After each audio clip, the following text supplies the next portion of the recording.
Hi guys, Faxi Nadu here. You know that one about the guy who's walking down the street and he falls into a pit?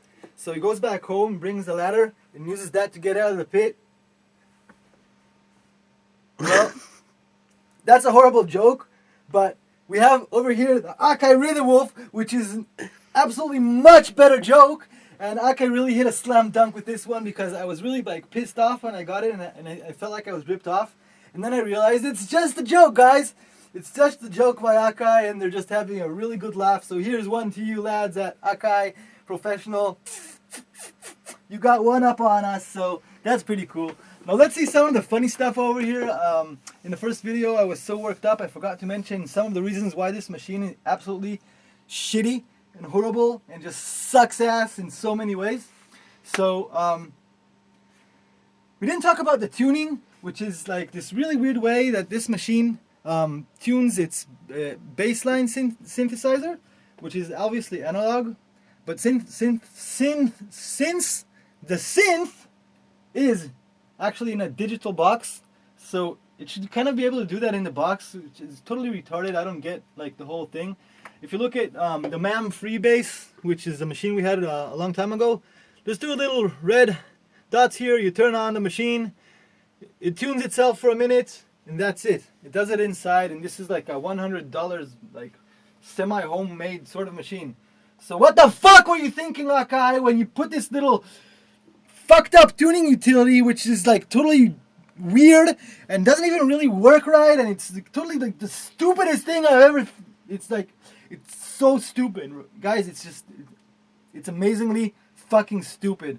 So what you need to do to tune this piece of shit is install this tuning utility, connect the machine to the computer via USB, connect sound to the computer, put all the knobs on these positions, and then press calibrate tuning.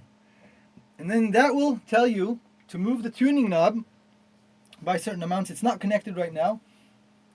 Okay, it's not connected. So it'll get you to tune the machine. It'll take a long time. It'll take at least a few minutes.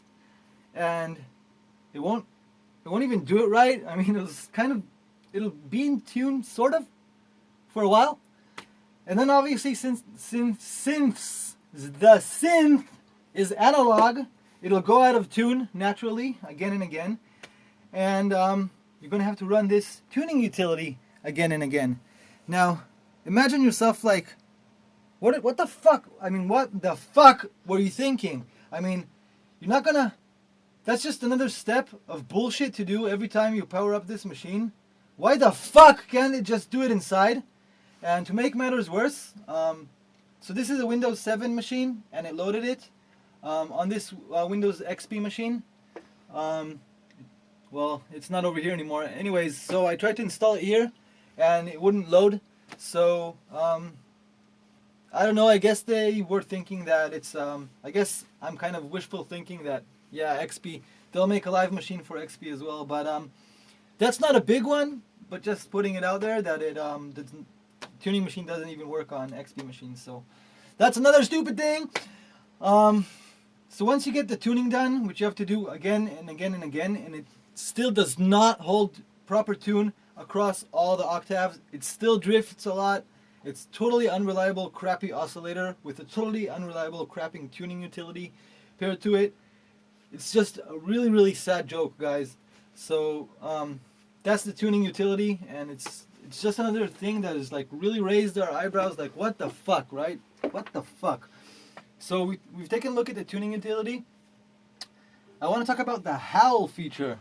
Now, this was supposedly something that could really deepen the palette, because, like I've mentioned, you know, most of the knobs don't do shit on this machine. They absolutely suck. They do nothing. There's no tone and no color. So you would think that a distortion module would be pretty cool and get some good sounds going. But so let's give it a go.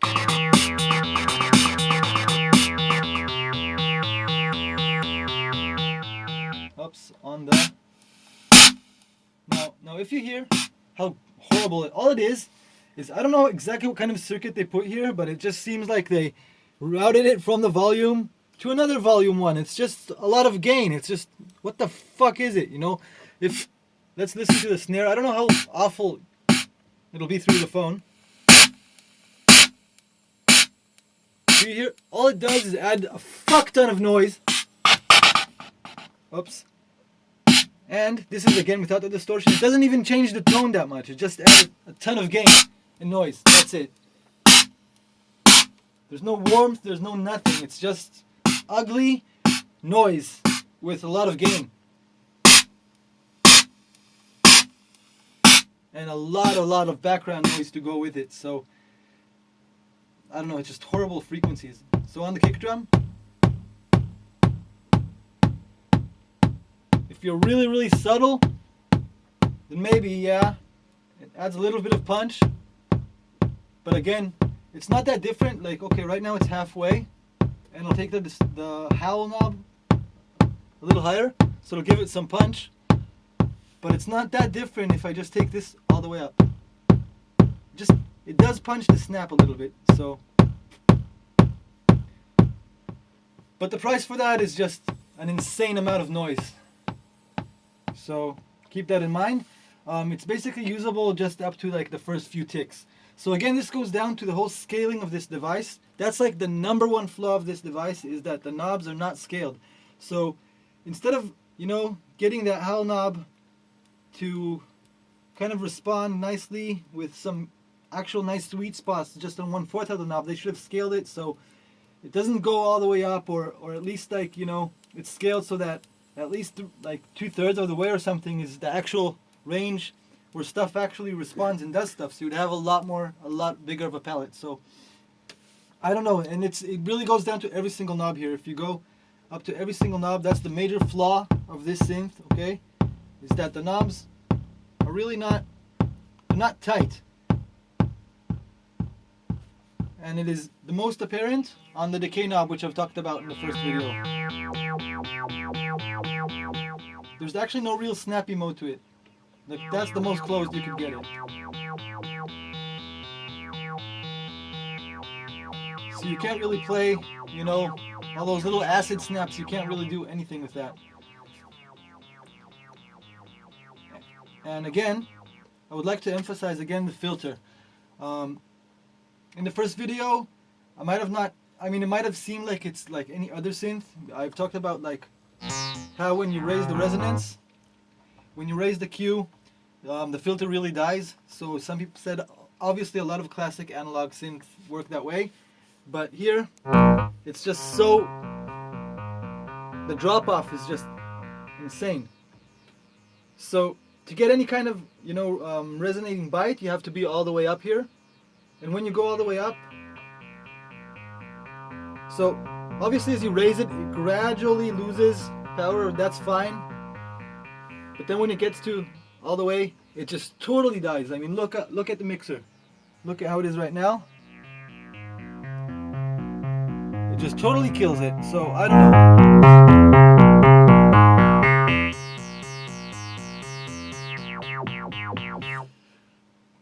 Really weird way, really weird filter. Again the scaling. All the time I go back to the scaling. That's just what's really off about this synth.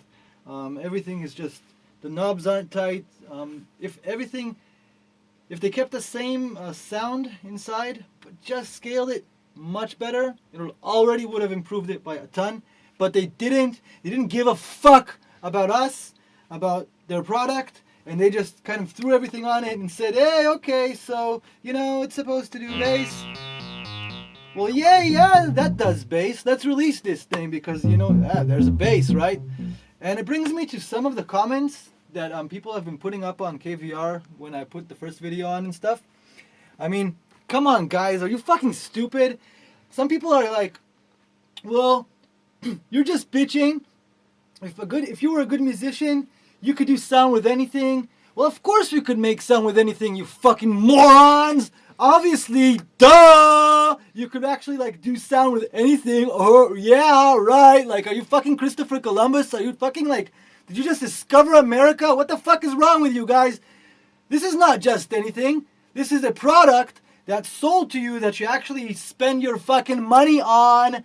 Okay? We make a lot of our music by just taking the shittiest mic ever, like the PG-58. It's not even an SM-58, it's a PG-58 from Shure. And we record like Pepsi cans, you know, and that's drums, and that sounds better than this fucking thing. That is what I'm saying. That's what I'm coming back down to. So all of you that are saying like, yeah, I like noise. Well, duh, I like noise as well, but I don't need this like expensive machine to do that, right? I mean, come on, are you like out of your fucking mind? I mean, you could get this Korg Electribe ER1, which is the fucking original, oldest Electribe. It's not even like the cool one with like the, what you might call it, that one. It's not even that one with the supposed tubes and shit. It's like this old thing. This costs like what, $100, and you got like all this cool LFOs, and you got all this cool shit happening with your drums, and you can get really nice effects going and everything and all of that. And I mean, what the fuck, guys? And then you get this thing. So yeah, so this is digital, and this is like analog, and it's all awesome. But it sucks. It sounds like shit. So who the fuck cares if it's fucking analog? And who the fuck cares if you can make noises with like anything, you know? I don't fucking... Who gives a shit what you're making music with, guys? Make music with anything you want. If you want to buy this off me, go ahead and buy 10 of these. What the fuck do I care? But I'm just saying it sucks. So if that's too hard for you to take, if you're butthurt, if your uncle works at Akai, then... and he got you like 5 of those for Christmas, then that's your fucking problem, boy, not mine. So, whatever. It's horrible. It's just a fucking horrible machine. I mean, you just can't. It just is. So I've compared this to the Electribe. I've compared it to the Freebase, and this is analog. This is digital. This does drums. This does bass. This costs about $100. This cost about, I don't know, it's kind of vintage, but anywhere between $100 and $200. And come on, guys. And there's just really no comparison. If you just keep that in mind, right? You could get anything else. I'm just kind of throwing it out there that this just does not live up. The fact that it looks cute and is USB does not redeem it, because it sounds like shit. I mean, so... and I want to mention one more thing about the dropouts. A lot of you have been saying you're not having dropouts. Well, that's cool for you. We are having dropouts. You could say it's because of our setup. Fine, it's possible. But then again, if you look right here, we have a ton of USB gear going, different machines. And this is just what we have right now in the studio. We always change gear. Right now, this is kind of like we're in a live trip, so we're trying out different things that you could use for live. And none of it, we had no problems with anything else. This is the only one we're having dropouts with. So, just putting it out there that compared to all the other stuff here, it's just, it sucks! It fucking sucks! Ah, it sucks so bad. Oh my god, it fucking... So we did end up using it in a track. But the dropouts, just, we couldn't handle the dropouts, so we ended up just sampling the sounds. And now I feel like I've used the whole pound of this thing once I sampled it. And it's much tighter in the computer, but you don't have obviously the controls. So if I can't use this thing for live, like, I did not expect a Moog, okay? I did not. I just wanted to be able to use this thing for live, and even cheap noises would be cool. So even with all the shit, if everything about it that sucks stayed sucky, but at least it was really stable, and at least the knobs were tight, I could live with that. But they're not. This is just a horrible device, and I'm sorry if you're butthurt for Akai, but this is something they're selling us, and it's really, really close to a ripoff. It's that bad that, to me, it's really close to like just shitting on your head. This is not a professional audio product by any means. It's not even, it's an insult even to like the casual, I don't know, DJ guy. So that's just my opinion. And we did buy Akai. We have an APC40, which we think is a cool device. And we have an MPK25, which is a cool device. And I've had Akai samplers in the past, but this is just not on the same level, okay? So have a good one, and see you later. And if you really insist on buying one, feel free to message me and buy mine. See ya.